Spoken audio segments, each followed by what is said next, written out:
Chapter number 1 nature and significance of management.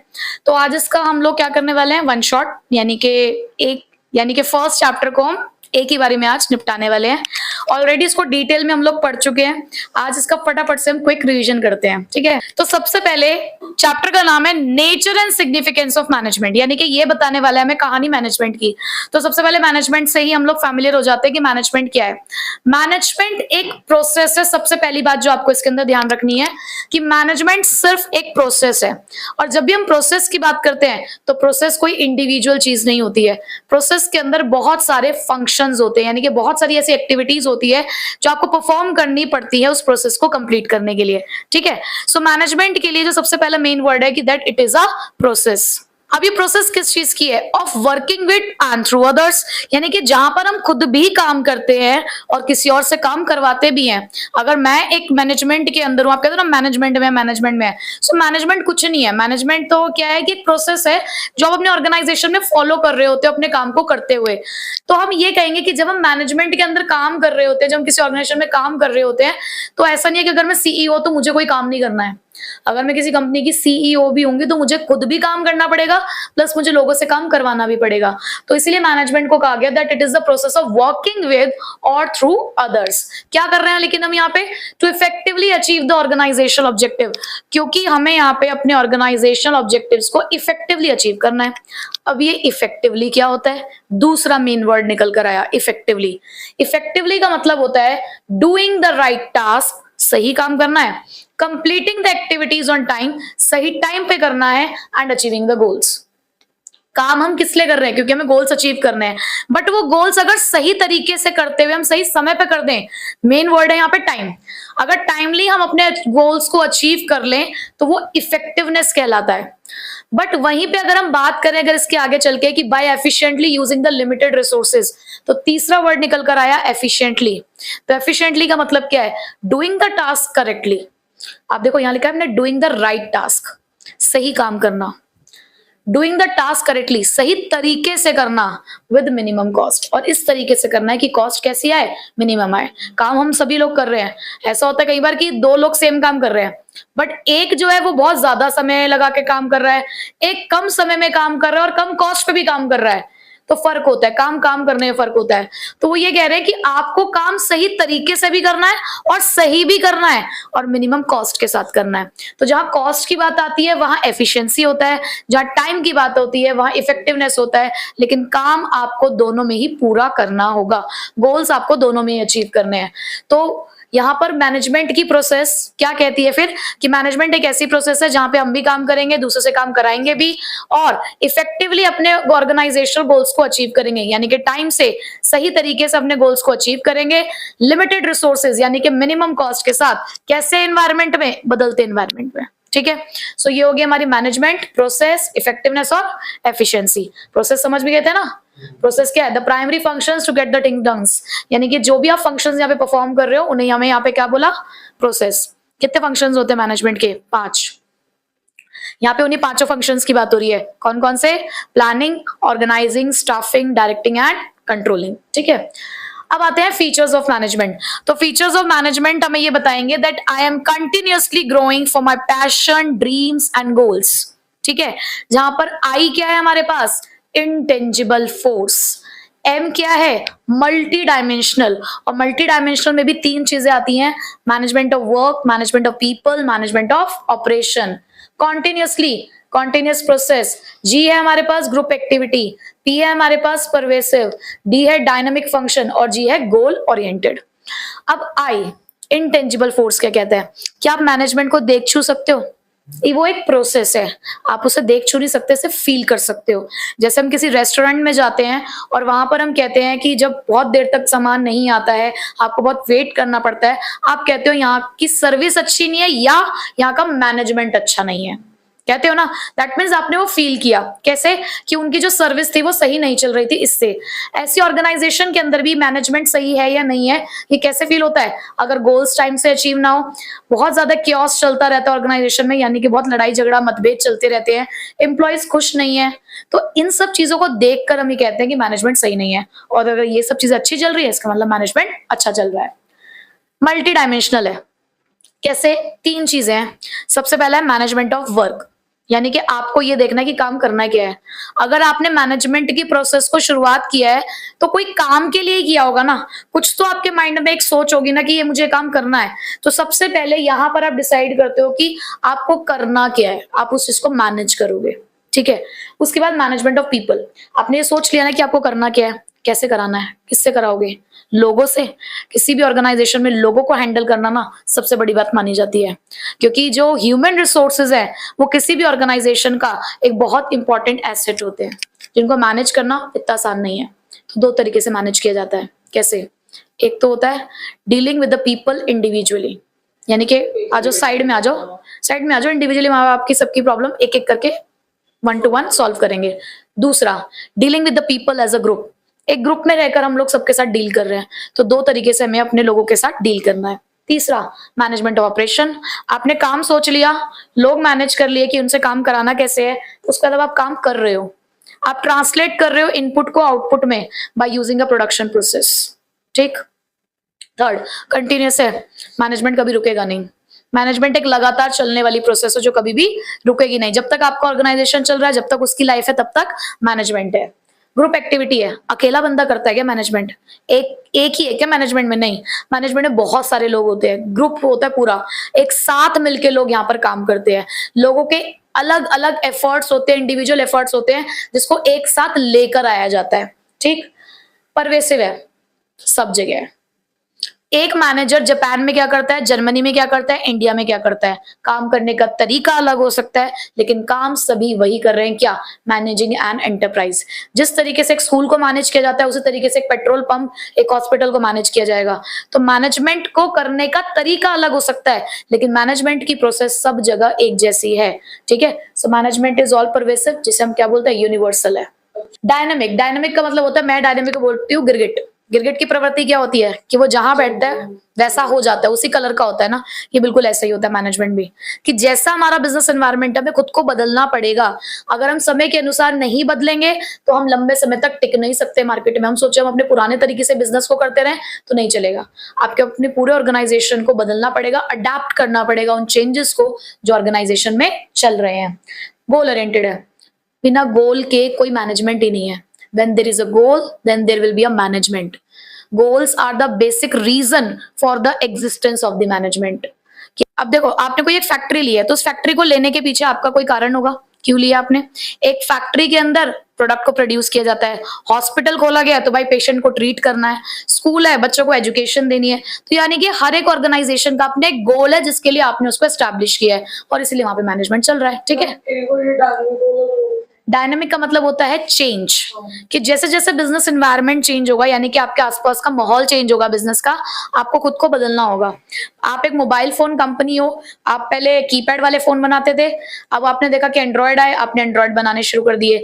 आपने देखा कि सेल्फी वाले फोन आए, आपने सेल्फी वाले बनाने शुरू कर दिए। यानी कि वक्त के अनुसार आप खुद को बदल रहे हो, वो है डायनामिक, ठीक है। तो ये 7 हमारे पास फीचर्स हैं मैनेजमेंट के, ठीक। उसके बाद हम आते हैं इंपॉर्टेंस ऑफ मैनेजमेंट के लिए। इंपॉर्टेंस ऑफ मैनेजमेंट के लिए दीदी पैग, हाँ दीदी पैग पी लो, या पैग पी लेते हैं, ठीक है। चलो फिर ही करेंगे मैनेजमेंट, फिर तो बहुत है ना, पी लेते हैं क्योंकि जब पी लेंगे तो अच्छे से हो जाएगा फिर मैनेजमेंट, है ना।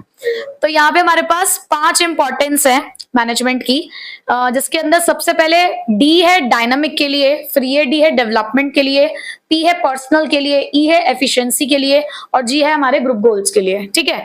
तो स्टार्ट करते हैं। सबसे पहले क्रिएट्स डायनामिक ऑर्गेनाइजेशन, यहाँ से पढ़ के आए हम अभी कि मैनेजमेंट डायनामिक है। तो क्योंकि मैनेजमेंट डायनामिक है तो वो हमारे ऑर्गेनाइजेशन को भी डायनामिक बनाता है। अब होता है ना कई बार किसी के घर में जो पेरेंट्स होते हैं, अगर पेरेंट्स बहुत ज्यादा मॉडर्न है या फिर बहुत ज्यादा जॉली नेचर के हैं, तो आगे बच्चा भी उस हिसाब से होता है ना, क्योंकि वो जिस माहौल में रहता है वो उस माहौल में अपने आप को ढाल लेता है। तो बिल्कुल ऑर्गेनाइजेशन भी ऐसा है कि आपका मैनेजमेंट ही डायनामिक फंक्शन है। तो जब आप मैनेजमेंट को परफॉर्म करते हो तो आप अपने ऑर्गेनाइजेशन की हेल्प करते हो, वहां पे काम करने वाले लोगों की हेल्प करते हो कि जो भी चेंजेस आ रहे हैं हमें उन्हें अडेप्ट करना है और कॉम्पिटिटिव एज को मेंटेन करना है, यानी कि जो कंपटीशन है उसको फेस करने लायक बनना है। आप पुराने तरीके से चलते रहोगे तो मार्केट के कंपटीशन को फेस नहीं कर पाओगे। एक वो बच्चा जो थोड़ा दबा दबा रहता है और एक वो बच्चा जो कॉन्फिडेंट होकर रहता है, तो तो आगे कौन बढ़ पाता है ज्यादातर? कॉन्फिडेंट वाला ना। क्यों? क्योंकि वो उस माहौल में रहना उसने सीखा है। ठीक है। Next, helps in development of society. जो हमारा मैनेजमेंट है वो सोसाइटी के डेवलपमेंट में हेल्प करता है। कैसे? अभी हम जब ऑब्जेक्टिव्स पढ़ेंगे तो ये जो सोशल ऑब्जेक्टिव जो आप यहाँ बातें पढ़ोगे वो सारी यहाँ कवर हो जाएंगी कि हर एक मैनेजमेंट अपनी सोसाइटी के लिए काम करता है। कैसे? एम्प्लॉयमेंट अपॉर्चुनिटी क्रिएट करके, अच्छी क्वालिटी के गुड्स प्रोवाइड करके रीजनेबल प्राइस पे, फाइनेंशियल सपोर्ट देकर, बेसिक अमेनिटीज देकर अपने एम्प्लॉयज को, जैसे कि रेंट फ्री हाउस दे दिया है, उनके बच्चों को एजुकेशन दिलवा दी है, हाँ, कन्वेंस फैसिलिटी दे दी। तो इस तरीके की चीजें देकर आप सोसाइटी का डेवलपमेंट कर रहे हो। Helps in achieving personal objective. सिर्फ अपने बारे में मत सोचो यार, जो हमारे ऑर्गेनाइजेशन में काम करने वाले लोग हैं, एम्प्लॉइज हैं, उनके बारे में सोचो। बट ऑर्गेनाइजेशन क्या करता है? वो कहता है देखो, अगर 1000 यूनिट बना दी तो प्रमोशन हो जाएगा। 1000 यूनिट बनना ऑर्गेनाइजेशन का ऑब्जेक्टिव है, उसको बनने के बाद प्रमोशन मिलना एम्प्लॉय का पर्सनल ऑब्जेक्टिव है। तो ऑर्गेनाइजेशन को इस तरीके से तैयार करना है कि वो ऑर्गेनाइजेशनल ऑब्जेक्टिव को अचीव करते करते पर्सनल ऑब्जेक्टिव अचीव कर जाए। तो मैनेजमेंट मदद करता है अपने एम्प्लॉयज की कि आप कैसे अपने पर्सनल ऑब्जेक्टिव को अचीव कर सकते हो। एफिशिएंसी को बढ़ाता है। एक मैनेजर अपने पांचों फंक्शंस को, कौन कौन से? Planning, organising, staffing, directing, controlling को इस तरीके से परफॉर्म करेगा कि मिनिमम कॉस्ट के साथ मैक्सिमम आउटपुट जनरेट कर जाएगा। और जहां मिनिमम कॉस्ट की बात आती है वहां एफिशिएंसी होती है। Helps in achieving the group goals. भाई ये ग्रुप एक्टिविटी है, तुम अकेले अपना ऑब्जेक्टिव यहाँ अचीव करने के लिए नहीं आए हो, आप यहाँ पे ग्रुप गोल्स को अचीव करने के लिए आए हो। अलग अलग डिपार्टमेंट होते हैं ऑर्गेनाइजेशन में, तो एक डिपार्टमेंट अपना गोल नहीं अचीव करेगा, सभी डिपार्टमेंट्स अपने अपने ग्रुप गोल्स अचीव करेंगे, तब जाके ऑर्गेनाइजेशन गोल अचीव होगा, जब सब लोग काम करेंगे। तो इसलिए मैनेजमेंट मदद करता है कि ग्रुप गोल्स अचीव हो पाए। ठीक है। Objectives of management. अब ऑब्जेक्टिव्स ऑफ मैनेजमेंट के अंदर हमारे पास 3 ऑब्जेक्टिव हैं। एक के लिए तो ऑर्गेनाइजेशन अपने बारे में सोचती है, फिर दूसरे में ऑर्गेनाइजेशन सोसाइटी के बारे में सोचती है, तीसरे में ऑर्गेनाइजेशन अपने एम्प्लॉइज के बारे में सोचती है। तो तीनों के बारे में सोचना है, और वही 3 हमारे मैनेजमेंट के ऑब्जेक्टिव है। जब हम बात करते हैं ना इकोनॉमिक ऑब्जेक्टिव, तो इकोनॉमिक ऑब्जेक्टिव क्या है? ऑर्गेनाइजेशनल ऑब्जेक्टिव, इसे वही बोलते हैं। जब ऑर्गेनाइजेशन अपने बारे में सोचता है ना, तो सबसे पहले वो अपने सर्वाइवल के बारे में सोचता है। सर्वाइवल मतलब इतना पैसा तो कमा लूं जितना मैंने लगाया है, यानी कि जब आपके रेवेन्यू आपके कॉस्ट के बराबर हो तो हम सर्वाइव कर रहे हैं। बट सर्वाइवल से काम थोड़ी चलेगा। हम बिजनेस में आए हैं तो प्रॉफिट कमाने के लिए आए हैं ना, तो अगला टारगेट प्रॉफिट होता है फिर। और प्रॉफिट कब होगा? जब आपके रेवेन्यूज आपकी कॉस्ट से ज्यादा हो जाएंगे। बट सिर्फ प्रॉफिट से भी काम नहीं चलेगा, हम तो लालची हैं, हमें चाहिए ग्रोथ। आज 100 कस्टमर के साथ हैं, कल 1000 के साथ, 10,000 के साथ हमें आगे बढ़ना है। आज 1 ब्रांच खोल रखी है, कल 2 से 3 ब्रांचेस खोलनी है। तो यहाँ पर हम ग्रोथ के बारे में बात करते हैं। तो यहाँ ऑर्गेनाइजेशन सेल्फिश है, वो अपने बारे में सोच रहा है। जब वो अपने बारे में सोच लेता है, उसके बाद सोशल ऑब्जेक्टिव, सोसाइटी के लिए काम करना है। और यहीं पे ये जो हमने यहाँ पढ़ा ना, बिल्कुल सेम पॉइंट वही यहाँ पर भी है। एम्प्लॉयमेंट अपॉर्चुनिटी जनरेट करना, फाइनेंशियल सपोर्ट देना बैकवर्ड सेक्शन ऑफ सोसाइटी को, गुड क्वालिटी प्रोडक्ट्स प्रोवाइड करना at reasonable cost, eco friendly methods use करना प्रोडक्शन के, बेसिक अमेनिटीज दे दो अपने एम्प्लॉयज को जो काम कर रहे हैं, अच्छी सैलरी दे दो, अच्छी वर्किंग कंडीशन दे दो, उनको रेंट फ्री घर दे दो रहने के लिए। तो इस तरीके के काम करके भी आप अपने सोशल ऑब्जेक्टिव को पूरा कर सकते हैं। पर्सनल ऑब्जेक्टिव अब होते हैं 3 तरीके के। कौन कौन से? एक, एज एन एम्प्लॉय आप 3 चीजों को अपने ऑर्गेनाइजेशन में ढूंढते हो। क्या? पहली नीड फाइनेंशियल नीड है आपकी, दूसरी आपकी सोशल नीड है, तीसरी आपकी हायर लेवल ऑफ नीड है। फाइनेंशियल नीड, मैंने ऑर्गेनाइजेशन को ज्वाइन किया पैसों के लिए, तो मुझे चाहिए सैलरी और पर्क्स, PERKS यानी कि इंसेंटिव्स। सोशल नीड, मुझे पहचान चाहिए अपने ऑर्गेनाइजेशन में, एक मतलब मैं जो भी काम करूं मुझे उसकी पहचान मिले, ग्रुप में मेरा एक अलग नाम हो, तो वो चाहिए मुझे। पीयर रिकॉग्निशन कहते हैं इसे, PEER, peer recognition. Third, higher level of needs, जहां पर मुझे चाहिए प्रमोशन, अपने करियर का डेवलपमेंट। तो ये 3 नीड्स जब पूरी हो जाएंगी हमारे एम्प्लॉयज की, तो वो क्या करेगा? ज्यादा से ज्यादा काम करने की कोशिश करेगा। तो ये मैनेजमेंट को देखना है कि उसको रिकंसाइल करना है ऑर्गेनाइजेशन ऑब्जेक्टिव को पर्सनल ऑब्जेक्टिव के साथ। तो नेक्स्ट टॉपिक है हमारे पास नेचर ऑफ मैनेजमेंट, यानी कि हमारा मैनेजमेंट कैसा है? Art, science, profession. हम इन तीनों में किस कैटेगरी में अपने मैनेजमेंट को डालेंगे, हमें वो सीखना है। ठीक है। बेसिकली कॉमर्स हर जगह है, बिना कॉमर्स को कुछ नहीं है। सो नेचर ऑफ मैनेजमेंट के लिए सबसे पहले समझते हैं कि आर्ट क्या है। आर्ट एक कला है। कला, आप किसी चीज को कला कब कहते हो? देखो कोई भी चीज है जिसको हम कला कह रहे हैं, आप कहते हो कि आप डांस अच्छा करते हो, आप गाते अच्छा हो, आप खाना अच्छा बनाते हो, आप पेंटिंग अच्छी करते हो।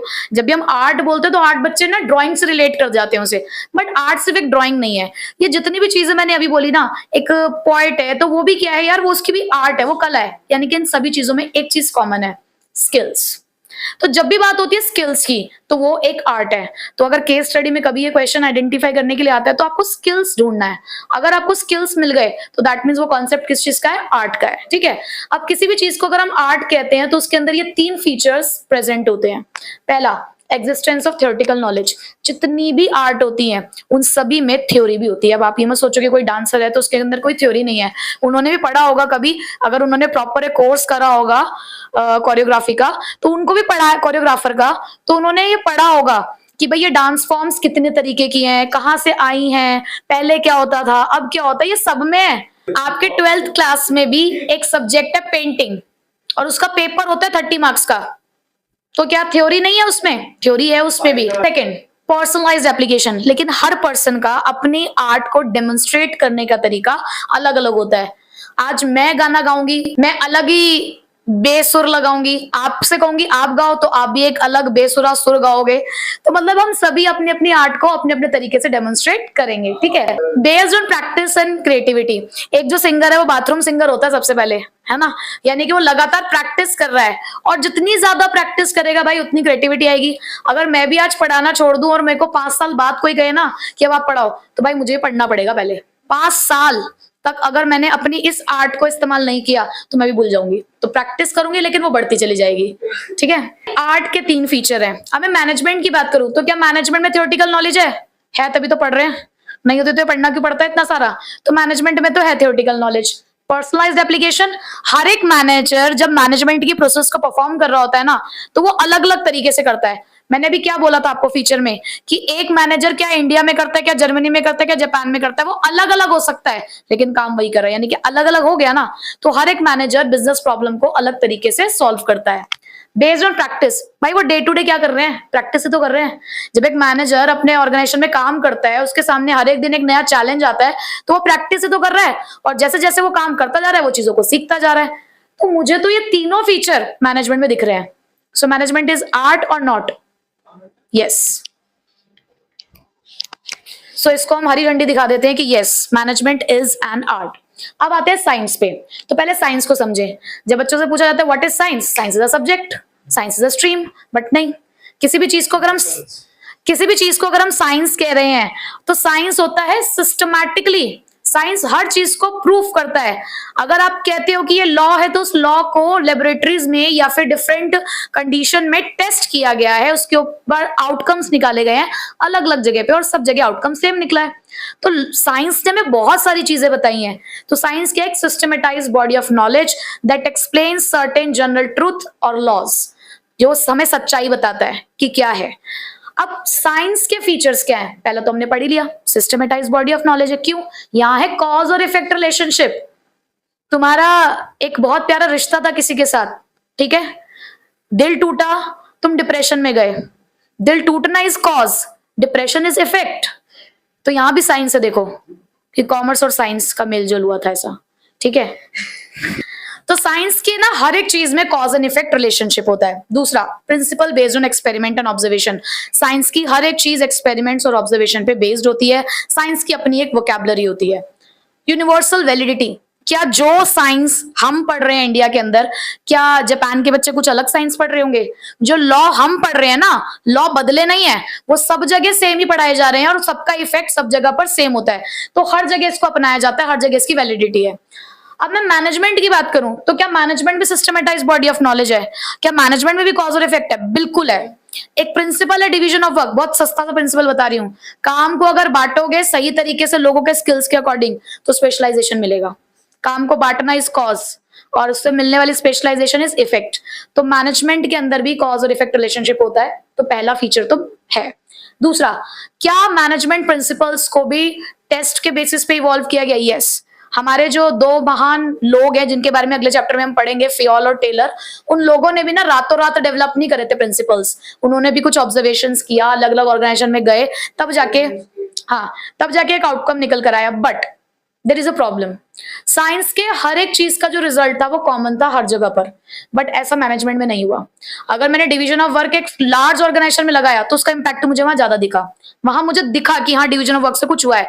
बट यही काम जब मैंने एक छोटे से ऑर्गेनाइजेशन में किया, स्मॉल ऑर्गेनाइजेशन में, तो वहां मुझे उसका इफेक्ट इतना दिखा नहीं। तो दैट मीन सेम चीज का इफेक्ट मुझे अलग अलग दिख रहा है। तो यहाँ पे आप कह सकते हो कि ये वाला जो पॉइंट है ये पूरी तरीके से मैनेजमेंट में नहीं है। यहाँ पे यूनिवर्सल वैलिडिटी, तो क्या मैनेजमेंट के प्रिंसिपल को हर जगह वैलिडिटी मिली हुई है? नहीं।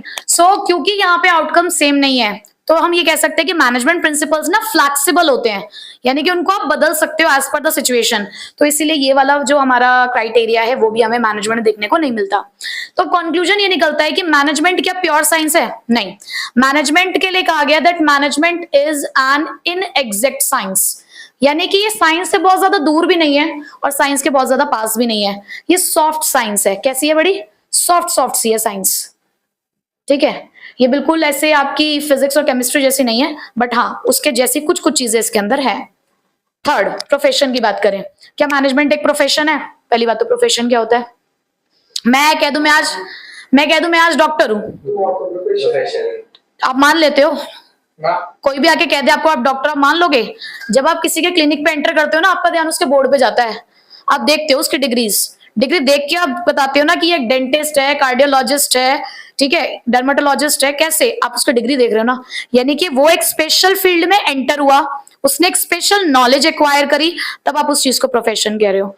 सो profession is an occupation which is backed by or you can say supported by some specialised knowledge. किसी भी प्रोफेशन में एंटर करने के लिए आपको एक स्पेशल नॉलेज की जरूरत होती है। अब प्रोफेशन के अंदर क्या बातें हैं, ये वेल डिफाइंड है। मुझे अगर डॉक्टर बनना है ना, तो मुझे पता है कि मुझे क्या क्या करना है, क्या क्या स्टेप्स हैं। बहुत सारे इंस्टीट्यूशंस हैं जहां पर प्रोफेशंस को पढ़ाया जाता है, प्रोफेशंस के ऊपर बहुत सारी बुक्स लिखी हुई हैं। जिस भी पर्टिकुलर फील्ड में आप एंटर करते हो, चाहे वो डॉक्टर, लॉयर, कुछ भी हो। रिस्ट्रिक्टेड एंट्री है। नीट का एग्जाम दोगे, नीट का एग्जाम देना है, इतना बड़ा स्कैम हुआ अभी पीछे, उसके पीछे इतनी कहानी हुई, तो रिस्ट्रिक्टेड एंट्री है। वो रिस्ट्रिक्टेड एंट्री कैसे हो सकती है? किसी एंट्रेंस एग्जाम के थ्रू हो सकती है, क्वालिफिकेशन एलिजिबिलिटी हो सकती है, ठीक है, और भी बहुत सारी चीजें ऐसी हो सकती है जिसके थ्रू किसी भी प्रोफेशन के अंदर जो एंट्री है वो रिस्ट्रिक्टेड है। ऐसे नहीं कि आपको कोई सर्टिफिकेट हो सकता है कि आपको पहले सबमिट कराना होता तो ही आप एंट्री ले सकते हो। तो एंट्री रिस्ट्रिक्टेड है हर प्रोफेशन के अंदर। हाँ, उसके बाद प्रोफेशनल एसोसिएशन। आप जब भी किसी प्रोफेशन में एंटर करते हो ना, तो उनके लिए एक एसोसिएशन यानी कि एक ऑर्गेनाइजेशन, एक इंस्टीट्यूशन है जो उस प्रोफेशन के रूल्स और रेगुलेशन बताता है। जैसे कि अगर आप एक लॉयर बनते हो तो बार काउंसिल ऑफ इंडिया है हमारे पास, आप चार्टेड अकाउंटेंट बनते हो तो हमारे पास ICAI है, आप उनके मेंबर्स बनते हो जो आपको ये बताते हैं कि व्हाट आर द नॉर्म्स। ठीक है, उसके बाद ethical code of conduct, how to behave in a profession. जब कोई डॉक्टर बनता है उससे ओथ दिलवाई जाती है कि आपके लिए आपकी फर्स्ट प्रायोरिटी क्या है? पेशेंट है। ये नहीं कि आपका लंच टाइम हुआ, लंच में था शाही पनीर और पेशेंट आ रहा है कि डॉक्टर साहब खून निकल रहा है, अभी रुक जा, शाही पनीर खा लो पहले। हाँ, तो पहले क्या करना है भाई? उठना है, पहले उसको ट्रीट करना है। ठीक है, उसके बाद सर्विस मोटिव। जितने भी लोग हैं प्रोफेशन में वो सर्विस दे रहे हैं, कोई प्रोडक्ट नहीं बेच रहे हैं, और they are not the salaried people, fee charge करते हैं। ठीक है, बट अब हम मैनेजमेंट को अगर इससे कंपेयर करें तो पहला तो ठीक है, well defined body of knowledge तो है हमारे मैनेजमेंट के अंदर भी, सारी चीजें जो है वो वेल डिफाइंड है। बहुत सारे इंस्टीट्यूशंस में मैनेजमेंट को पढ़ाया जाता है, बहुत सारी बुक्स हैं जो मैनेजमेंट के ऊपर लिखी गई हैं। उसके बाद एंट्री रिस्ट्रिक्टेड है, कुछ एरियाज में है, कुछ एरियाज में नहीं है। मैनेजमेंट की हर फील्ड में एंट्री रिस्ट्रिक्टेड नहीं है। एंट्री क्या है हमारे पास? रिस्ट्रिक्टेड नहीं है मैनेजमेंट के अंदर, कहीं है और कहीं नहीं है। प्रोफेशनल एसोसिएशन, ऐसा कोई ऑर्गेनाइजेशन नहीं है जो मैनेजमेंट के रूल्स बताता है। एक हमारे पास ऑल इंडिया मैनेजमेंट एसोसिएशन है, बट वो कोई ऐसा प्रोफेशनल बॉडी नहीं है कि जिसको हम कह सके कि हाँ ये मैनेजमेंट के लिए है। आप चाहो तो उसके रूल्स फॉलो करो, चाहे तो नहीं फॉलो करो, ऐसे मैंडेटरी नहीं है। तो ये वाला क्राइटेरिया भी नहीं है। एथिकल कोड ऑफ कंडक्ट है, जब प्रोफेशनल एसोसिएशन ही नहीं है तो ethical code of conduct device कौन करेगा, कौन बनाएगा? वो हर एक ऑर्गेनाइजेशन के अकॉर्डिंग है। जब आप किसी ऑर्गेनाइजेशन में एंटर करोगे as a manager, as an employee, तो उनके अपने अपने एथिकल कोड ऑफ कंडक्ट होते हैं, उनका अपना बताने का तरीका है कि आपको ऐसे रहना है। सर्विस मोटिव, हाँ एक मैनेजर भी अपनी सर्विस दे रहा है, बट एक मैनेजर सिर्फ फीस चार्ज कर रहा है अभी आप फिलहाल ये नहीं कह सकते। बहुत सारे मैनेजर सैलरीड भी हैं, ठीक है, सैलरी पे भी काम करते हैं। तो अगर मैं बात करूं प्रोफेशन की कि क्या मैनेजमेंट एक प्रोफेशन है, फुल फ्लेज तो नहीं है, not a full fledged profession, but yes it is becoming a profession, sooner or later it will become a profession, धीरे धीरे ये भी प्रोफेशन बन जाएगा, बट अभी फिलहाल नहीं है, ठीक है। Next, the very important topic of this chapter, again the paper leak question, coordination, 100% paper leak question. Last year case study आई थी, इस साल डायरेक्ट क्वेश्चन आएगा, सीबीएसई वाले लिख लो। सो अब बात करते हैं कोऑर्डिनेशन की। बिल्कुल ये टॉपिक आपको पढ़ के जाना है, इसको छोड़कर तो बिल्कुल नहीं जाना है, ठीक है। तो कोऑर्डिनेशन, और इसमें एक ऐसी प्यारी बात बताऊंगी तुम वैसे भी नहीं छोड़ोगे। कोऑर्डिनेशन क्या कहता है? कोऑर्डिनेशन मतलब होता है सिंपल सी बात, तालमेल। तालमेल कैसे बनेगा? जब एकता आएगी, मतलब एकता के साथ चलेंगे आप, मतलब यूनिटी के साथ चलेंगे, ठीक है।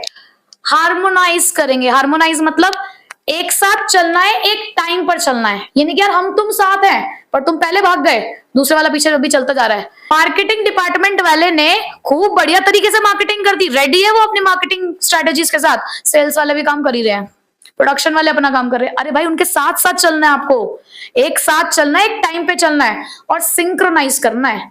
सिंक्रोनाइज का मतलब क्या है? एक ऑर्डर मेंटेन करना होता है, एक ऑर्डरली वे में भी काम करना होता है आपको, ठीक है। सो कोऑर्डिनेशन को कहा गया कि ये क्या करता है? यूनिफाइज करता है, हार्मोनाइज करता है, सिंक्रोनाइज करता है। किसको? इंडिविजुअल एफर्ट्स को, ताकि हर एक एफर्ट ऑर्गेनाइजेशन गोल्स की तरफ जाए। दूसरी चीज, it is just like a thread in a garland, जैसे कि एक फूलों की माला में एक धागा होता है जो सारे फूलों को पिरोए रखता है, कि अगर धागा टूट जाएगा तो जो फूल है वो बिखर जाएंगे। इसी तरीके से फंक्शंस ऑफ मैनेजमेंट को पिरोए रखता है, हर एक फंक्शन के अंदर कोऑर्डिनेशन होता है, ठीक है। ये बाइंडिंग फोर्स है, बाइंडिंग मतलब बांधे रखता है सबको, जाने नहीं देता कहीं। हर एक आपको फंक्शन ऑफ मैनेजमेंट में कोऑर्डिनेशन चाहिए, ठीक है। अब उसके बाद फीचर्स के लिए सी द प्राइड, ठीक है, गर्व महसूस करो। कैसे?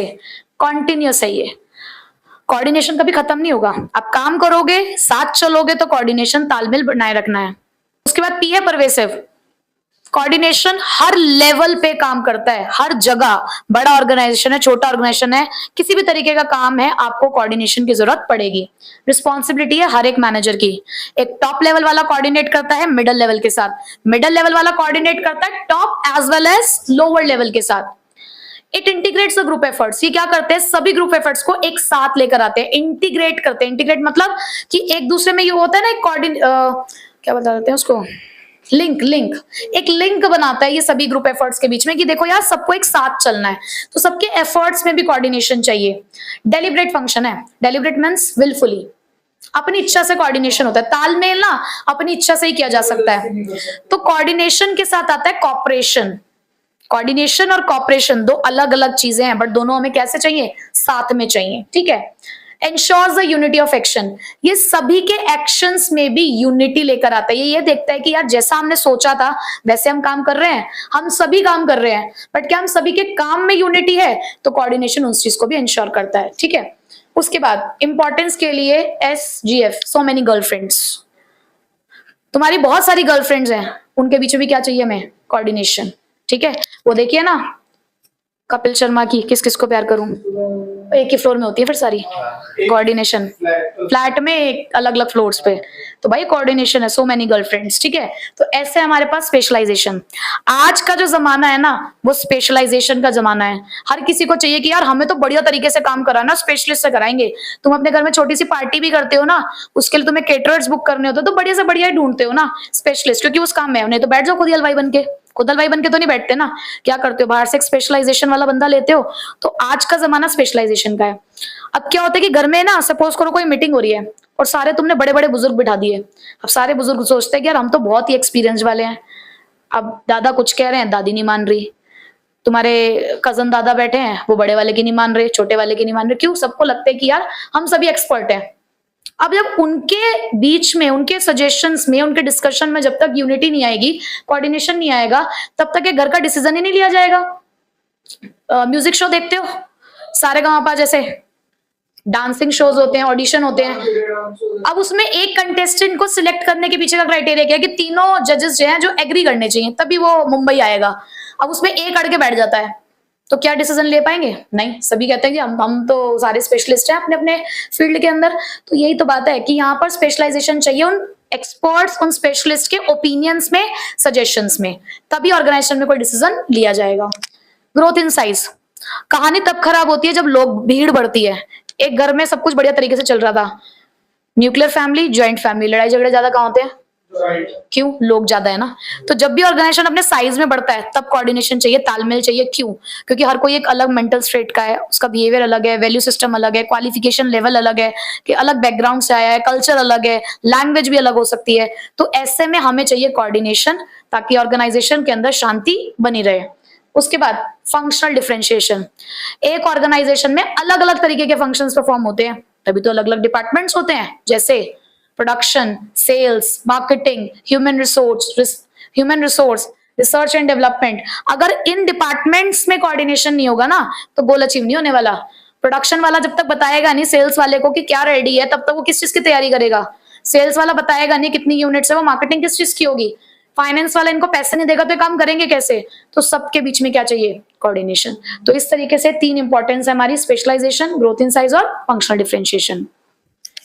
तो लेवल्स ऑफ मैनेजमेंट हमारे पास अगला टॉपिक है। हमारे पास तीन लेवल्स है मैनेजमेंट के, टॉप लेवल, मिडिल लेवल और लोअर लेवल। आपको इनके दूसरे जो नाम है वो भी एक बार को ध्यान रखने हैं।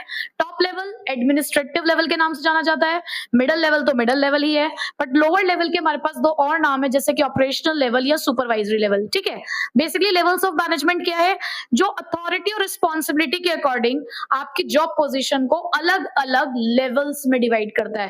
भाई देखो, जिसके पास सबसे ज्यादा अथॉरिटी होती है ऑर्गेनाइजेशन में वो टॉप लेवल में होंगे, उनसे कम अथॉरिटी रिस्पॉन्सिबिलिटी वाले मिडिल लेवल में होंगे, और सबसे कम अथॉरिटी रिस्पॉन्सिबिलिटी वाले लोग कौन से होंगे? लोअर लेवल में। हालांकि मैं तो ये कहूंगी सबसे ज्यादा रिस्पॉन्सिबिलिटी वैसे इनके हाथों में होती है ना।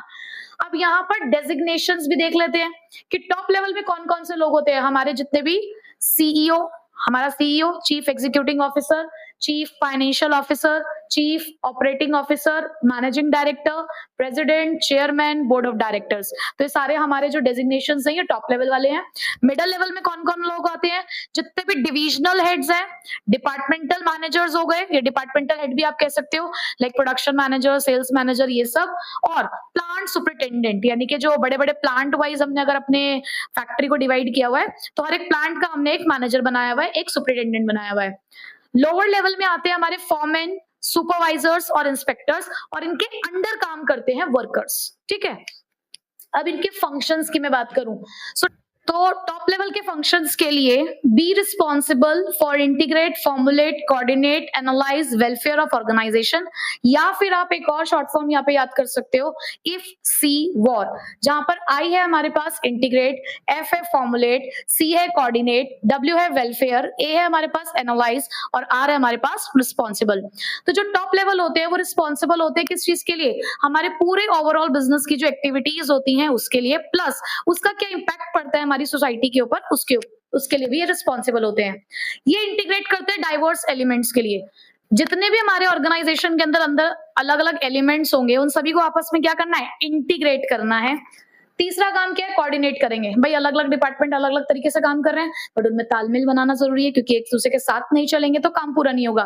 तो उन सभी को कोऑर्डिनेट करते हैं, फॉर्मुलेट करते हैं, यही बनाते हैं गोल्स और स्ट्रैटेजीज ऑफ द ऑर्गेनाइजेशन, क्योंकि इन्होंने तो नींव रखी है ना ऑर्गेनाइजेशन की, तो यही बनाएंगे वो गोल्स और स्ट्रैटेजीज जिसके ऊपर वर्क करेगा हमारा बाकी का ऑर्गेनाइजेशन। उसके बाद ये बिजनेस एनवायरनमेंट को एनालाइज करेंगे, क्योंकि उसी के हिसाब से तो पॉलिसीज बनाई जाएंगी, उसी के हिसाब से स्ट्रैटेजीज भी बनाई जाएंगी। और बिजनेस एनवायरनमेंट आपको पता है कि लगातार चेंज होता रहता है, तो उसी के अकॉर्डिंग यहाँ पर क्या की जाती है? फॉर्मुलेट की जाती है कुछ पॉलिसीज, ताकि हम बिजनेस एनवायरनमेंट के अकॉर्डिंग अपने ऑर्गेनाइजेशन को चला सके। उसके बाद वेलफेयर, उसके बाद फॉर द वेलफेयर और and survival of the organisation. अब इन्हीं की जिम्मेदारी होती है कि हमारा जो ऑर्गेनाइजेशन है वो लगातार क्या करे? चलता रहे। उसके सर्वाइवल के लिए काम भी यही लोग करते हैं। फिर ये जो इंस्ट्रक्शंस देते हैं वो पहुंचते हैं हमारे मिडिल लेवल के पास। तो मिडिल लेवल का काम क्या है? P cam. अब पी कैम कैसे? To interpret the policies framed by the top level management. यहाँ पे पी है पॉलिसीज के लिए, कि जो टॉप लेवल ने पॉलिसीज बनाई है ये उसके ऊपर आगे जाके काम करते हैं। उसके बाद सी है हमारे पास कॉर्पोरेट के लिए, ये सभी डिपार्टमेंट्स को हेल्प करते हैं कि वो आपस में एक दूसरे के साथ कॉर्पोरेट कर सके। ए है हमारे पास असाइन के लिए, यहाँ पर ड्यूटीज को असाइन किया जाता है अलग अलग लोगों के बीच में। भाई इन्होंने आपको काम बता दिया है, अब ये इनके अंडर जो लोग वर्क करते हैं ये उनको ड्यूटीज असाइन करते हैं, उनकी अथॉरिटीज देते हैं, उनकी रिस्पॉन्सिबिलिटीज देते हैं। उसके साथ साथ एम मोटिवेट, ये अपने एम्प्लॉयज को टाइम टू टाइम मोटिवेट भी करता है जब भी इन्हें लगता है कि काम सही नहीं चल रहा है, हमारा जो एम्प्लॉय है वो थोड़ा लो फील कर रहा है या उसकी कैपेसिटी के अकॉर्डिंग काम नहीं कर रहा है, तो या तो नॉन इंसेंटिव या तो नॉन मॉनेटरी या मॉनेटरी इंसेंटिव दिखाकर उनको मोटिवेट किया जाता है। उसके बाद पी है हमारे पास पर्सनल के लिए, ये इस बात को भी इंश्योर करते हैं कि हर एक डिपार्टमेंट में जितने वर्कर्स की जरूरत है, जितने एम्प्लॉयज की जरूरत है, उतने एम्प्लॉयज हमारे पास यहाँ पर काम कर रहे हो। ठीक है, फिर लोअर लेवल, ऑपरेशनल लेवल या सुपरवाइजरी लेवल, उसके क्या फंक्शन है लिखे मैंने थोड़े कम है, यहाँ पर और भी फंक्शंस हो सकते हैं, जैसे कि योर IQ इज, जहां पर एस है सेफ्टी स्टैंडर्ड्स के लिए। यहाँ पर ये लोग इस बात को इंश्योर करते हैं कि जितने भी लोग हमारे यहाँ पर काम करते हैं उनकी सेफ्टी स्टैंडर्ड में मेंटेन रखना है।